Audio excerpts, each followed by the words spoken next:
Hey, what's up, everybody? My name is Larry D. Reid, and I'm the host of Larry Reid Live, president of the MBN Network, and senior pastor of Reformation Church of Atlanta, and, you know, Stellar Award nominated gospel artist. And let me say this as relates to what I want to talk about. I'm also known in North Carolina, especially the North Carolina area, for years and years of the ministry of exorcism and house cleansing. So therefore I have a whole lot of experience with casting out demons and going to what we call haunted houses and cleansing homes. So my point of view, I said all of that part of my normal introduction, just to give you a world of what I'm about to say and what I'm going to say is not just coming from, me being a commentator on something that has happened about our video. Because this video concerning Bishop T.D. Jakes is viral. And I did watch it. The clip that the Neighborhood Talk put up, I watched. And then I was able to get Kendall to find me the longer, about, I think, 7-minute clip. And I watched it. So I'm going to tell you what I think about it. And this is solely my opinion, just going by what I personally have experienced and I've seen in church services coming from the country, North Carolina, and coming from a line of prophets who operate in the ministry of deliverance. So let me say this. All of us have our niche, you and me. For the sake of this conversation, when it comes to preachers and their ministries and their gifting, it's vast. I mean, I can't even begin to. There's so many different types and kinds of us. As unique as our fingerprint, so is the giftings, the assignment, and the call, all of that's on our life. So there's that. And we all have our niche. Bishop T.D. Jakes' ministry is the ministry of, and this is how I'm going to categorize it. His ministry has been like the ministry of encouragement, basically. When we didn't hear a whole lot of preachers saying anything about us, and it was all about God and what we needed to do, his ministry came about, and somehow or another, he would take the scriptures, the stories, and what was happening and relate it to us in a certain kind of way. Now all preachers have copied it, but he would be the originator of that, in my opinion. So anyway, deliverance, and as far as casting out demons and devils, this is not his ministry, and it's very evident to me. And anybody who has worked with demons, I can remember one lady in my service when I looked and I saw that there was a demon in her, and I called it forth from the pulpit, and she began to bark and make this roar like an animal. And she began to spin around, began to knock all of the chairs out of me. And so I came out of the pulpit, and as I walked to her, she ran from me. And she couldn't get out that side, that door in the back, because that wasn't the exit door. It went to the warehouse part of the building, and then you could have went out that back door, but I stopped her before that. Not physically, but I asked angels to block her way. And so then she ran to my ministry area in the back of the church and began to take all my sermons and my tapes and just fling them everywhere. And I called upon angels to hold her steady. And she I remember her fighting the angels off that I could see, nobody else could see. And there were people in that service. If you're in the comment section, comment. I didn't tell nobody I was doing this live. I just went live here on IG. And she began to levitate. Now, she was probably about 2 feet her head from the ceiling. And so I'm 6'2".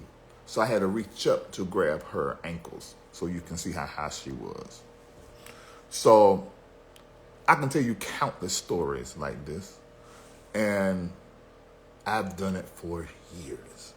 So I'm able to recognize that this isn't his ministry.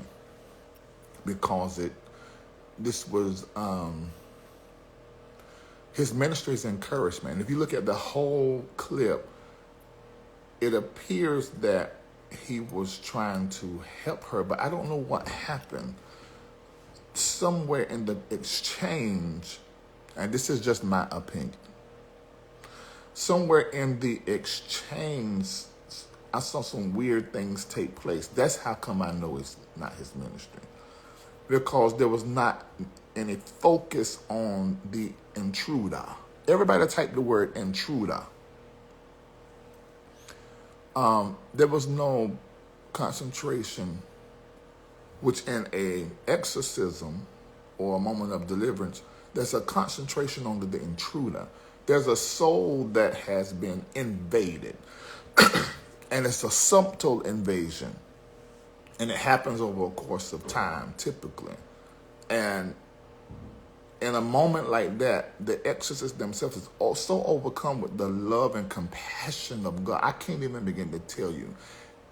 I'm always aware of the love of God, but in moments like that, I'm so aware of the love of God. And it's very emotional for me. And I ain't even no emotional nook like that. But I get very emotional in a moment because I am looking at the love of God and then the selfish, mean, evil intent of this intruder as relates to this person's soul. And, oh my God, and so I get so focused in on getting the intruder out. Did y'all type intruder?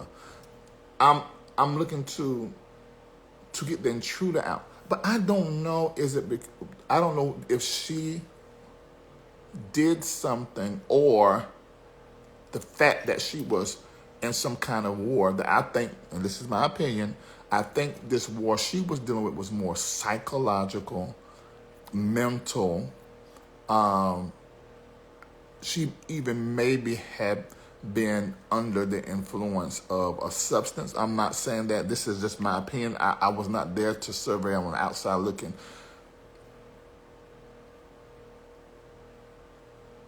I don't understand.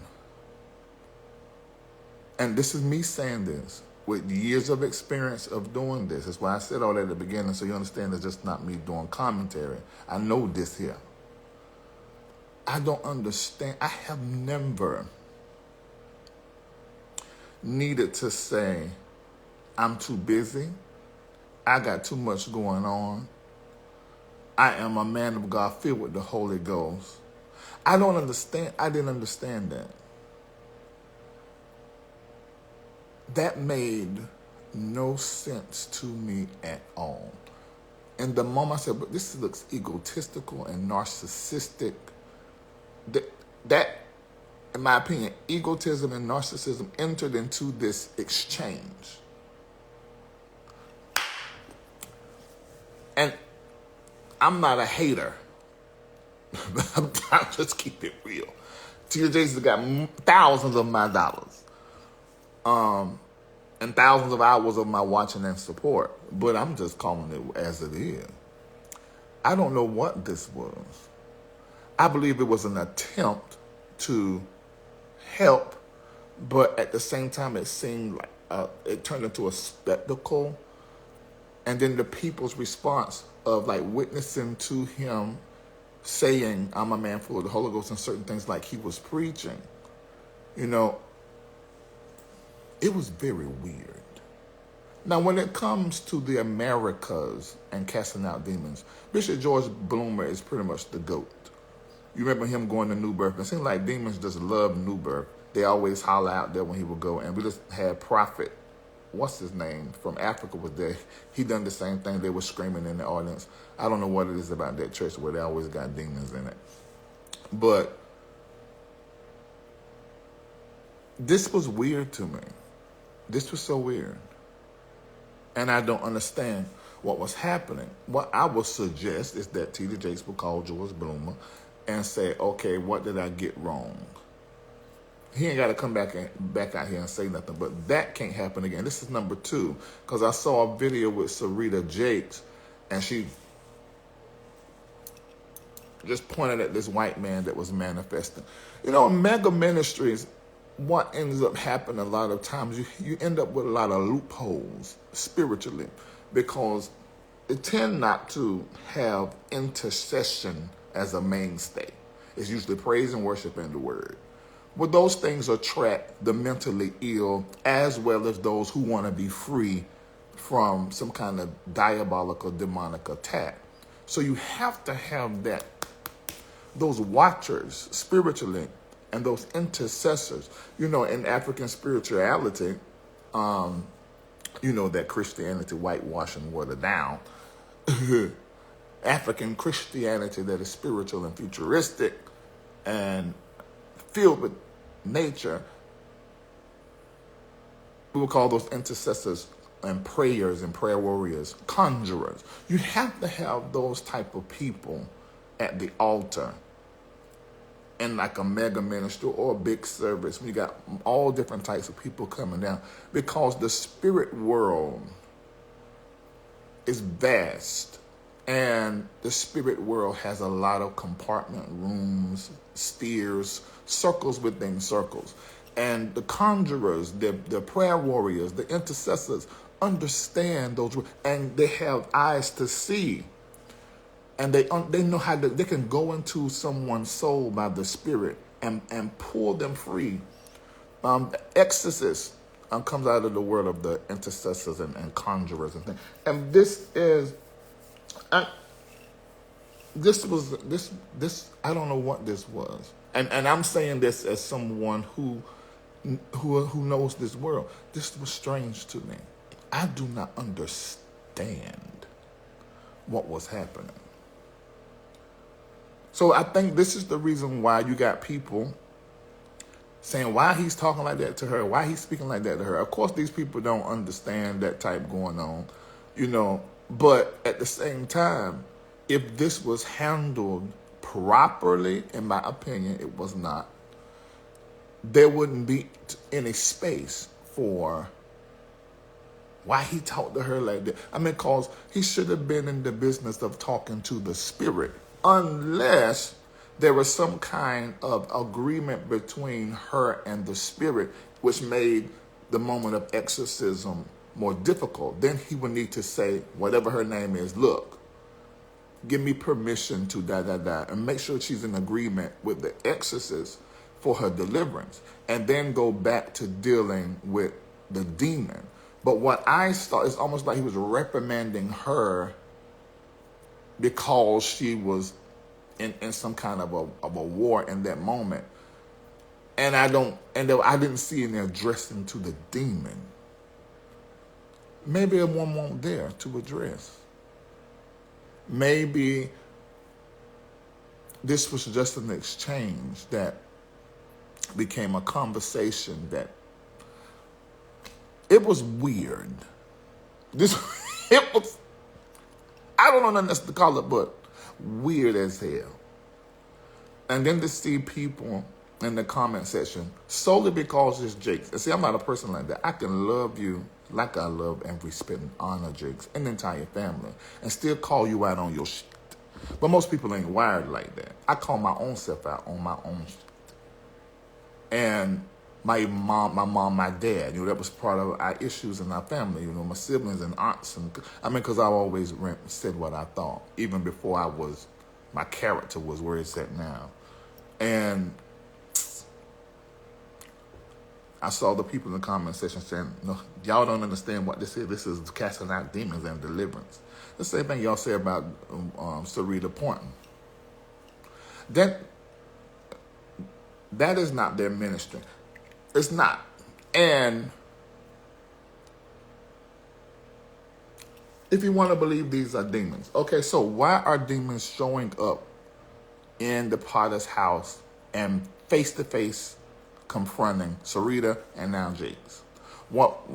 Okay, let's have a conversation about that if you believe it's demons. Because what is the greater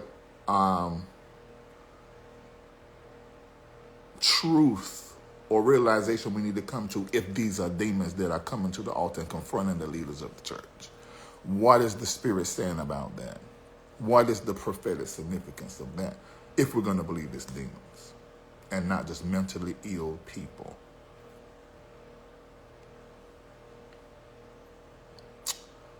So that's my commentary because I'm on the outside looking in, but that's my commentary on it, and that's what I think.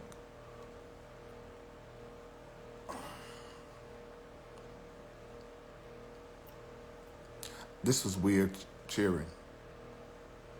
It was weird.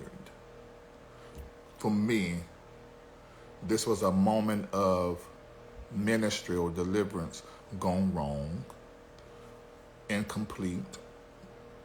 It was drama, and it was extra. And I just saw a lot of ego, narcissism, flesh, the whole I'm a man of God, I don't have time. My mind, I don't understand that, church. And I am not an enemy to anyone. But I do question everything. I do. All right, see y'all later. Goodbye.